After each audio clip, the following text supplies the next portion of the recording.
आज 7वें पे कमीशन में 3% इंक्रीमेंट साल में वृद्धि होती है, 3% इंक्रीमेंट मिलती है। वो हमने कहा है कि 6% मिलनी चाहिए। नंबर 2, एक फार्मूला बना हुआ है हमारे MACP, पहले ACP था 89 तक, फिर जो है MACP आया कि जिन साल पूरी सर्विस में मिनिमम 3 प्रमोशनें होनी चाहिए। उसमें हमने इसमें सजेस्ट किया कि कम से कम 5 प्रमोशन होनी चाहिए जी। हर कर्मचारी को 5 प्रमोशन अपनी लाइफ में होनी ही चाहिए। 5 प्रमोशन यानी मान लीजिए एक कर्मचारी की जैसे नौकरी 35 साल के आसपास है अपने जीवन में, तो इस 35 साल में 5 प्रमोशन होनी चाहिए। अभी कितने मिल रहे हैं? अभी सिर्फ पहले 2 थे, 2 से 3 हुआ जी। 3 से ज़्यादा प्रमोशनें अगर नॉर्मल वैकेंसी है तो वो, क्योंकि जब यंग जनरेशन आती है तो गैप बहुत बढ़ जाता है, बहुत लेट प्रमोशनें मिलती हैं। ओल्ड है, रिटायर होते हैं, डेथ हो जाती है, उनको मिलती है। इसलिए हमारी सजेशन है कि मिनिमम 5 प्रमोशनें उनको मिलनी चाहिए। तो इसी तरह जो DA का फार्मूला है, DA का 1964 से पहले कोई फार्मूला नहीं होता था। ये formula national federation of Indian railway man ने ही लड़ाई करके, संघर्ष करके बनाया। और जबकि दूसरी जो फेडरेशन है हमसे पहले की बनी है, उनका ये व्यू था कि DA का फार्मूला नहीं बन सकता। उसने इसको विरोध किया, उसमें पार्टिसिपेट नहीं किया। केवल national federation of Indian railway man ने कमेटी बना के भारत सरकार से डिसएग्रीमेंट किया। उसके बाद दास कमेटी बनी, कोर्ट, हाई कोर्ट का एक रिटायर्ड जज उसका चेयरमैन बना।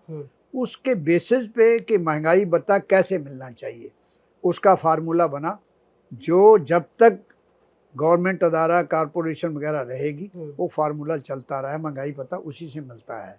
लेकिन पुराना सिस्टम है कि 12 महीने का एवरेज इंडेक्स लेते हैं जी। हमने इसमें ये भी सजेस्ट किया है कि वो 12 महीने का नहीं, 6 महीने का लेना चाहिए। 6 महीने का इंडेक्स लेके उसके मुताबिक जो है महंगाई एक्चुअली मार्केट रेट पे होना चाहिए। अभी जो बास्केट का सिस्टम और है, एक्चुअली महंगाई रेट पे नहीं मिलता, इंडेक्स नहीं बनता, वो भी मिलना चाहिए।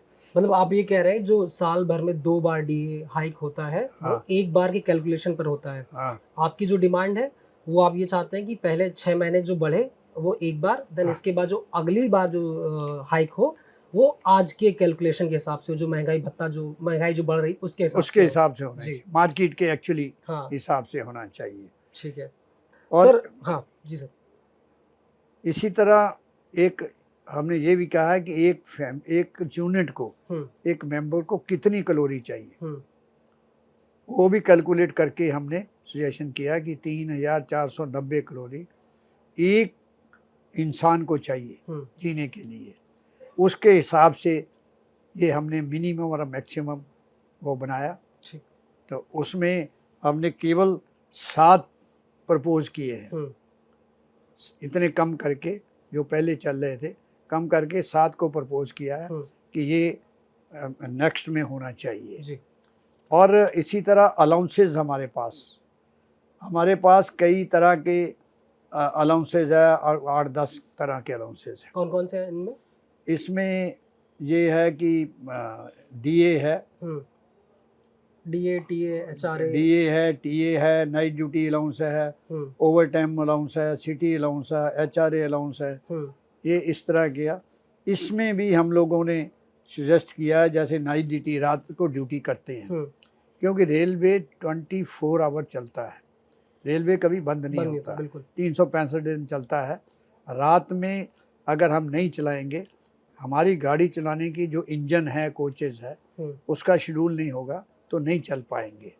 तो इसलिए एक फार्मूला बना वो महंगाई उसका, नाइट ड्यूटी अलाउंस का, कि रात को 10 बजे से सुबह 6 बजे तक जो करेगा उसको नाइट ड्यूटी अलाउंस पर आवर्स में ऐसे मिलेगा।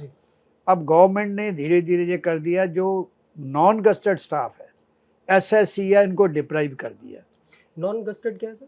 नॉन गस्टेड है जो हमारा स्टाफ ग्रुप C का है, उसको हम नॉन गस्टेड बोलते हैं जी। ग्रुप D अब ख़त्म कर दिया है, ग्रुप C के ही है। वो जो ग्रुप C है सारा नॉन गस्टेड है, ग्रुप बी ए वो गस्टेड है, ठीक, गस्टेड अलाउ नहीं है, नॉन गस्टेड, लेकिन नॉन गस्टेड को भी जो एसएससी हैं, सीनियर सुपरवाइजर हैं, वो भी शिफ्ट में ड्यूटी करते हैं, लेकिन उनको इस गवर्नमेंट ने डिप्राइव कर दिया है, लिमिट कर दी है। ये उनके साथ इनजस्टिस है। जब वो नाइट ड्यूटी करते हैं तो बिना सीलिंग लिमिट के जो है रात्रि भत्ता नॉन गस्टेड स्टाफ को मिलना चाहिए जी। ये भी हमने प्रपोजल इसके अंदर दी हुई है।